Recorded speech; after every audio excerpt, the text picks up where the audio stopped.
Madame la Présidente, mes chers collègues, Mesdames et Messieurs les ministres. Depuis plus de 15 jours, le peuple iranien offre au monde un exemple de courage inouï, exemplaire. Une fois encore, il se lève contre un régime de dictature qui l'opprime depuis des décennies.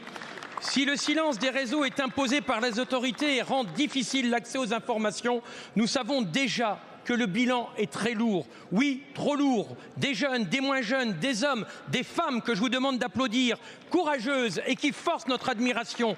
Et même des personnes handicapées tombent sous les balles, des balles réelles. Les morgues autour de Téhéran et partout ailleurs débordent, si j'ose dire. On parle de milliers de morts et les premières pendaisons auront lieu demain. La diversité des victimes est bien la preuve incontestable que l'ensemble de la société iranienne est en train de se lever pour dire non au Mollah. On est très loin de la révolte de la vie chère, très loin des commerçants du bazar de Téhéran. Alors quand on entend certains discours de gauche qui nous disent que c'est juste une contestation de la vie chère, j'avoue que j'ai du mal à l'avaler, comme beaucoup d'Iraniens et beaucoup de collègues ici. Nous avons bien en effet une révolution du peuple iranien. Ce peuple veut retrouver sa liberté, sa souveraineté contre un régime corrompu et oppresseur. Nous sommes au point de bascule. Nous ne pouvons pas rester sans rien dire. La France doit agir.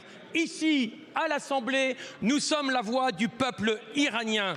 Nous rappelons donc, mesdames et messieurs, chers collègues, que le gouvernement et l'Union européenne doivent agir. Inscrire, par exemple, le corps des gardiens de la Révolution sur la liste des organisations terroristes. Il faut aussi conditionner toute relation politique et commerciale à la fin des exécutions, à la fin de la répression. Il faut aussi traduire les criminels, le cas échéant, et dans le futur, devant la justice internationale. Aujourd'hui, le silence n'est plus une option. Monsieur le ministre, que compte faire le gouvernement?